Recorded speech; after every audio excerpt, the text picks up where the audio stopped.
अब जो next question हमने सेलेक्ट किया है वो फर्स्ट ऑर्डर की रिएक्शन को बिलोंग करने वाला एक क्वेश्चन है और इसके साथ साथ में एम्स का बहुत ही फेवरेट क्वेश्चन रहा है। अगर प्रीवियस 6 इयर्स के पेपर्स को आप एनालिसिस करो तो आप ये देखोगे हर साल यहां से क्वेश्चन पूछा गया। अब एम्स का एग्जाम तो खत्म हो ही गया है, एम्स किस में मर्ज हो गया, अपने नीट के अंदर मर्ज हो गया, तो डेफिनेटली यहां पर इस तरीके के क्वेश्चन के आने की प्रोबेबिलिटी बहुत ज्यादा है बच्चों। अब आप ध्यान से समझना, इस क्वेश्चन में आपको देखो एक केमिकल रिएक्शन दी हुई है और उसका इनिशियल प्रेशर बोला हुआ है कितना, पी नॉट, और जो फाइनल टोटल प्रेशर बोला हुआ है वो क्या बोला हुआ है, पीटी बोला हुआ है, और आपको रेट कांस्टेंट इन्हीं की टर्म में बताना है। एक बार आपको मैं सिखा देता हूं, प्रैक्टिस के लिए अपन एक दो क्वेश्चन रखेंगे। आप देख चुके हैं कि हर बार जहां भी अच्छी रेंज का क्वेश्चन है मैं प्रैक्टिस जरूर आपको करवा रहा हूं। पहले एक बार इसका कंसेप्ट सीख लें। आप क्या यहां पर रखना है, आपको इक्वेशन दी हुई है 2A gas gives 2B gas plus C gas. पहले तो इस बात को स्पेशली आप लोग फोकस करें, मैं जो बोल रहा हूं सुनना, कि गैस का ही प्रेशर के रूप में एक्सप्रेशन ले सकते हैं। इस क्वेश्चन के अंदर तो आपको सबके सब गैस मिल रहे हैं। एम्स में ही एक बार क्वेश्चन आया हुआ है जिसमें सी जो लिया हुआ था उसे उसने ब्रैकेट में क्या लिखा, सॉलिड। एग्जाम का प्रेशर मान लो चाहे जल्दबाजी मान लो, गलत होने की प्रोबेबिलिटी होती है, बच्चा उसको भी एक्स या पी के रूप में लिख जाता है, वहां गलती हो जाती है। तो इसलिए अब आपको मैं यहां समझा रहा हूं। अब यहां पर शुरुआत में इसका जो T=0 पर प्रेशर दिया हुआ है वो कितना दिया हुआ है, पी नोट, और ये कितना है 0, ये कितना है 0। पूरा सॉल्यूशन ध्यान से समझ लेना। अब टी टाइम पर जो प्रेशर है उसको मैंने बोल दिया, मान लो P naught minus 2x। Equilibrium में इन सारी चीजों को अपन अच्छे से पढ़ चुके हैं, तो पी नोट माइनस क्या हो गया 2x, ये क्या हो जाएगा 2x, और ये क्या हो जाएगा x। तो यहां से जो टोटल प्रेशर बनेगा वो क्या बनेगा, total pressure PT equals to P naught minus 2x plus 2x plus x। यहां से 2x से 2x क्या हो जाएगा, कैंसिल।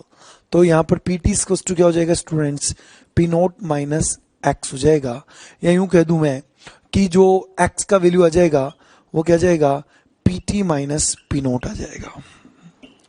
बरोबर है, कोई प्रॉब्लम नहीं है। अब आगे बढ़ जाते हैं।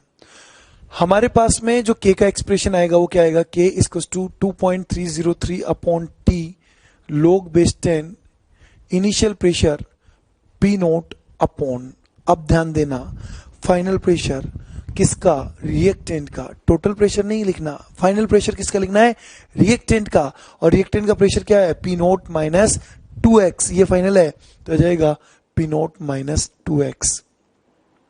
स्टूडेंट्स यहां पर हम लोग x की वैल्यू को रिप्लेस कर सकते हैं, इस यहां से जो आ जाएगा pt माइनस पी नोट, तो आ जाएगा k equals to 2.303 upon t log base 10 P naught upon P naught minus 2, x की जगह क्या लिखूंगा, PT माइनस पी नोट।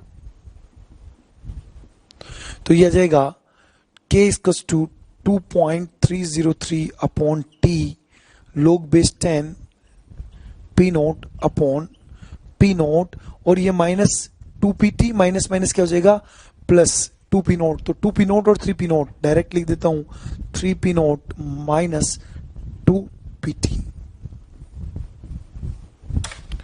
बहुत बहुत अच्छी रेंज का क्वेश्चन है, एग्जाम का बहुत पॉपुलर क्वेश्चन है। एक बार अगर आपने बात सीख लिया तो मैं गारंटेड इस बात को बोलता हूं फिर गलत नहीं होगा ऐसा क्वेश्चन। और जब आप प्रैक्टिस करेंगे केमिकल इक्विलिब्रियम के मॉड्यूल की तो उस टाइम पर आपको एम्स में तो इसी टाइप के क्वेश्चंस देखने को मिलेंगे। तो जो सॉल्यूशन मैंने लिखा है पूरा, आप चाहें तो इस पूरे सॉल्यूशन का एक स्क्रीनशॉट भी ले सकते हैं। और अगर आपको समझ में आ गया तो कोई प्रॉब्लम नहीं है, एक सिंपल सा ये मेरा सजेशन रहता है कि ये किस तरीके से इसको अपन एक्सप्लेन करें। यहाँ पर गैसियस रिएक्शन के लिए ही प्रेशर की टर्म को बोला जाता है, ये बात मैं आपके सामने रख चुका हूं, इसको थोड़ा सा आपको स्पेशली ध्यान रखना चाहिए। अब जो नेक्स्ट क्वेश्चन हम लोग आप देख रहे हैं यहाँ पर, इसमें N2O5 की डिकम्पोजिशन की एक रिएक्शन दिखा रखी है और इनिशियल प्रेशर बता रखा है कितना 100 टोर, और आपको एक पर्टिकुलर टाइम पीरियड जिससे 10 मिनट के बारे में बता रखा है कि टोटल प्रेशर जो है वो कितना हो जा रहा है, 150 टोर हो जा रहा है।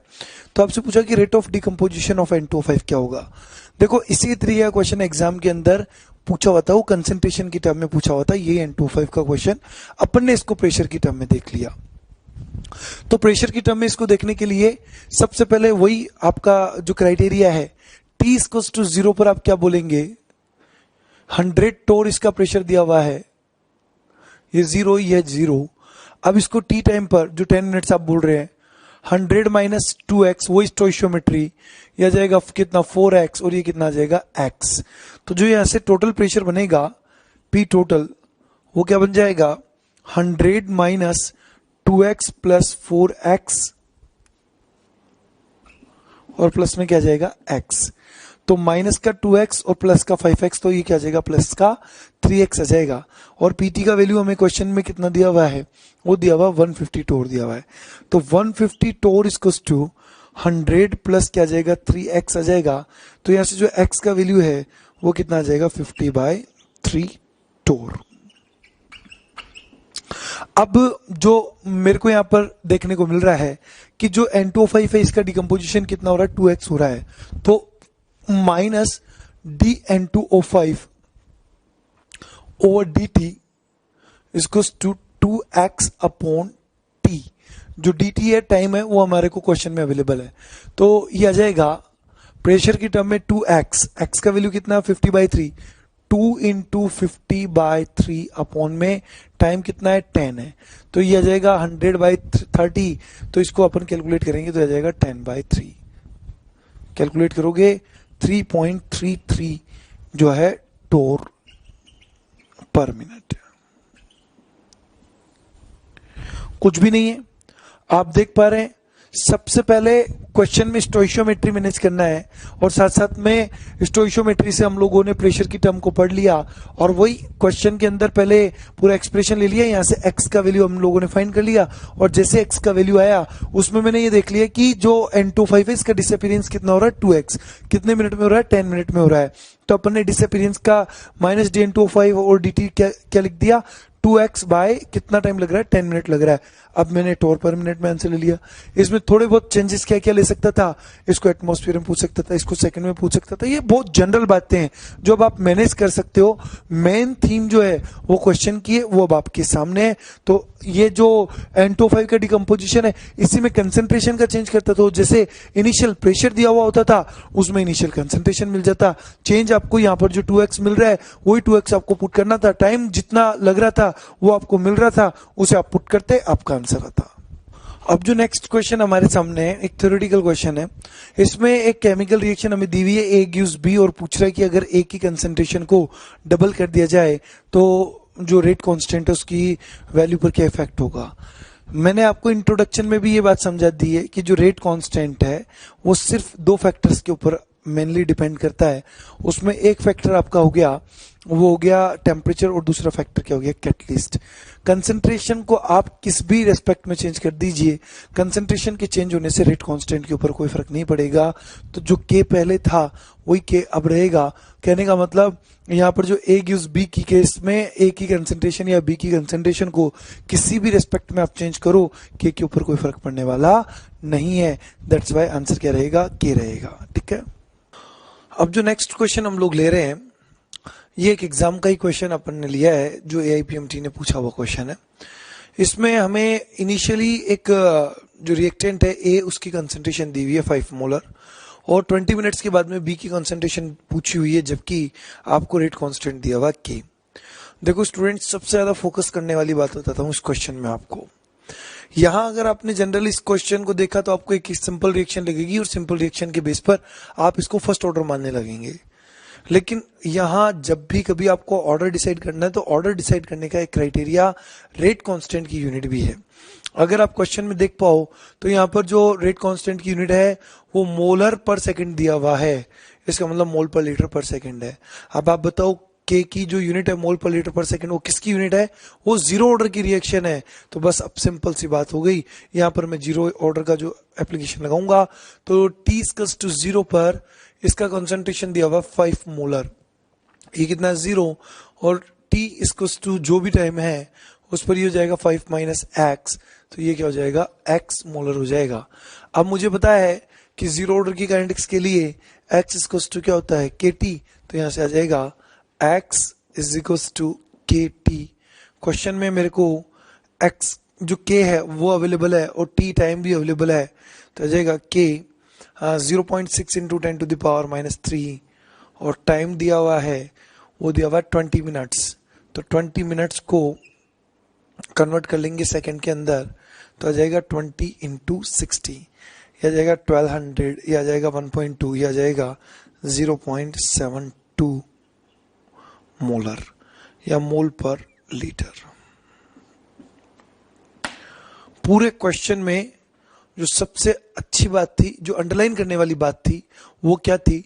आपको इस क्वेश्चन के अंदर के की यूनिट को अंडरलाइन करना चाहिए था, और के की यूनिट का अंडरलाइन करते ही आपको ये पता चल जाता कि कौन से ऑर्डर की काइनेटिक्स है, जीरो ऑर्डर की काइनेटिक्स है। तो ये इस वैरायटी में आपने ये सीखा कि जब कभी किसी पर्टिकुलर रिएक्शन की ऑर्डर का जिक्र क्वेश्चन में नहीं किया हुआ हो, तो उस टाइम पर ऑर्डर को और फाइंड करने का क्या तरीका है। अब जो नेक्स्ट क्वेश्चन हमारे सामने है, इस क्वेश्चन में हम लोग क्या देख रहे हैं कि हमारे को रेट कांस्टेंट दिया हुआ है 6.93 इंटू 10⁻³ सेकेंड इनवर्स। अब बच्चों फिर वही बात, फोकस कीजिए किसको, के की यूनिट को। क्या आ रहा है? Second inverse. इसका मतलब कौन सी ऑर्डर की काइनेटिक्स है? ये फर्स्ट ऑर्डर की काइनेटिक्स है। और इसके लिए आपको क्या पूछा हुआ है? हाफ लाइफ पूछा हुआ है। तो जो टी हाफ होगा इट विल बी 0.693 अपॉन के। वैल्यू पुट कर देते हैं, 0.693 के का वैल्यू दिया हुआ है 6.93 इंटू 10⁻³ इसको सॉल्व करेंगे तो ये 10⁻³ ऊपर जाके +3 हो जाएगा, तो आ जाएगा अपने पास में 100 सेकेंड्स। ये अपनी जो इस पर्टिकुलर रिएक्शन की हाफ लाइफ पूछिए वो आ जाएगी। तो कुल मिलाकर के की यूनिट से ऑर्डर फाइंड किया, और ऑर्डर से रिलेशन पर गए, और रिलेशन से आंसर तक पहुंचे। कैलकुलेशन काफी आसान थी, डेटा सेट था। तो ऐसे क्वेश्चन के लिए फिर आपको बोल रहा हूं के की यूनिट आपको बहुत सपोर्ट करेगी। अब जो नेक्स्ट क्वेश्चन है उसमें आपको रेट कांस्टेंट की यूनिट का एक जनरल फार्मूला पूछा हुआ है। तो जनरल फार्मूला के लिए हम ये बोल सकते हैं कि जो यूनिट ऑफ रेट कांस्टेंट है, यूनिट ऑफ रेट कांस्टेंट, ये क्या है? मोल पर लीटर की power 1 - n into second inverse. या सेकेंड इनवर्स की जगह आप टाइम इनवर्स भी बोल सकते हैं, पर अब सेकेंड इनवर्स जनरल बात चलती है तो वो मैंने लिखा है।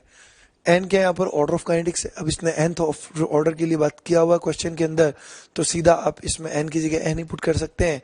0 के लिए, 1 के लिए, 2 के लिए, किसी भी ऑर्डर के लिए अगर अब आपको कंपेयर करना है तो इसे आप कंपेयर कर सकते हैं। इसी रेट कांस्टेंट को स्पेसिफिक रेट ऑफ रिएक्शन के नाम से भी जाना जाता है। तो हमें दोनों तरीके की अगर बात किया जाए तो वहां पर आपके पास में यूनिट का एक स्टैंडर्ड फार्मूला बन गया है। इस फार्मूला को आप ध्यान रखेंगे, कंपेयर करने में भी इजी रहेगा, याद करने में भी इजी रहेगा। अब जो नेक्स्ट क्वेश्चन हमारे सामने है, इस क्वेश्चन में क्या किया हुआ है कि अपने को डिफरेंट स्टेप्स में एक रिएक्शन बता रखी है जिसको अपन कॉम्प्लेक्स रिएक्शन बोल सकते हैं, और इस कॉम्प्लेक्स रिएक्शन की डिफरेंट स्टेप्स के अंदर उनके रेट कांस्टेंट्स का जिक्र भी किया हुआ है। और हमसे पूछा हुआ है कि आप बताइए कि which of the following is the rate determining step. अब आपको याद होगा स्टूडेंट्स, हमने डिस्कस किया इस बात को कि जो रेट डिटरमाइनिंग स्टेप है वो कौन सी स्टेप को रेट डिटरमाइनिंग स्टेप बोलते हैं? जो सबसे स्लो स्टेप है। और अब सबसे स्लो स्टेप कौन सी होगी? जिसका रेट कांस्टेंट वैल्यू क्या होगा? सबसे कम होगा। यहां पर आपको रेट कांस्टेंट का ऑर्डर दिखा रखा है, K1 का वैल्यू सबसे ज्यादा, फिर K2 का वैल्यू कम, और फिर K3 का वैल्यू सबसे कम। इसका मतलब जो सबसे स्लो स्टेप होगी इस पूरे प्रोसेस के अंदर वो होगी जो जिसका रेट कांस्टेंट क्या है? K3 है। इसका मतलब जो C से D की तरफ जाती हुई रिएक्शन आपको नजर आ रही है, that is the slowest most step of the chemical reaction. So you can say that rate determining step for the above reaction is from C to D, in which the rate constant is K3 and the value of K3 is lesser in comparison to the K1 and K2। तो ऐसे हम लोग RDS को select कर सकते हैं। अब जो नेक्स्ट क्वेश्चन है ये आयनिक इक्विलिब्रियम और जो केमिकल काइनेटिक्स का एक कॉम्बिनेशन हम लोग बोल सकते हैं। इस क्वेश्चन में क्या होगा कि आपको एक रिएक्शन का ये दिया हुआ है dx/dt रेट जो है वो दिया हुआ है KH पॉजिटिव की पावर n दिया हुआ है, और n हमसे पूछा हुआ है। तो वो एक हिंट हमें जरूर दे रहा है कि जो pH उसका वैल्यू कहां से कहां तक कर दिया? 2 से 1 तक कर दिया। तो बताओ ऑर्डर ऑफ रिएक्शन क्या होगी? देखो एक सिंपल सी बात है, अब ऑर्डर जो है वो सब कुछ किस पर है? H पॉजिटिव की कंसेंट्रेशन के चेंज पर है। तो मैं क्या बोलता हूं, यहां पर जो क्वेश्चन में dx over dt it is equal to k h positive की पावर n है, तो मैं बोल दूंगा dx over dt is directly proportional, ये k कांस्टेंट है और कांस्टेंट हटेगा तो प्रोपोर्शनल लगेगा, तो यहां पर आ जाएगा dx over dt is directly proportional h positive raised to the power n। अब यहां जो चेंजेस आ रहा है वो बोल रहा है कि कितने टाइम्स हो गया, 100 टाइम्स हो गया। तो पहले के कंपैरिजन में तो कंसंट्रेशन में चेंज क्या है, pH 1 कितना था फर्स्ट केस में, वो था 2, तो H पॉजिटिव 1 कितना हो गया 10 टू द पावर -2। फिर pH चेंज कहां तक हुआ, 1 तक हुआ, तो H पॉजिटिव जो सेकंड है वो क्या हो जाएगा 10 टू द पावर -1। तो जो आपके पास में ओवरऑल H पॉजिटिव आयन की कंसंट्रेशन में चेंज है वो पहले के कंपैरिजन में कितने टाइम्स हो रही है, H पॉजिटिव जो 2 अपॉन H पॉजिटिव 1 है, ये पहले के कंपैरिजन में 10 to the power -1 upon 10 to the power -2। पहले के कंपैरिजन में जो H पॉजिटिव 2 है वो कितने टाइम्स हो गया, सेकंड है, वो 10 टाइम्स हो गया किसके कंपैरिजन में, H पॉजिटिव 1 के कंपैरिजन में। तो मैं क्या बोलता हूं कि जो H प्लस आयन की कॉन्सेंट्रेशन है वो 10 टाइम्स हो गई, और उसके 10 टाइम्स होने की वजह से रेट कितने टाइम्स हो गई, 100 टाइम्स हो गई। तो अपन यहां पर अप्लाई करेंगे कि जो रेट है R it becomes 100 times when the concentration of H positive becomes 10 times। तो 10 की पावर क्या दूंगा मैं, n। अब मैं कंपेयर करूंगा तो यहां से मेरे पास में जो n का वैल्यू आएगा वो क्या आ जाएगा, 2 आ जाएगा। तो एक बहुत ही अच्छी रेंज का क्वेश्चन है जिसमें आपने ये बात को सीखा कि एक कंसंट्रेशन डायरेक्ट नहीं देकर के पीएच की टर्म में अगर कंसंट्रेशन हमें अवेलेबल करवा रहा है और उस पीएच की टर्म से कंसंट्रेशन हम लोग फाइंड करके और फाइनली यहां तक कैसे पहुंच पा रहे हैं। एक एग्जांपल के तौर पे इसी क्वेश्चन को थोड़ा सा और एक्सप्लेन कर दूं। मान लो आपको पीएच 2 से 1 के बजाय पीएच 1 से 2 कर देता, तो कंसंट्रेशन जो है वो पहले की कंपैरिजन में कितनी हो जाती, 1/10 टाइम हो जाती।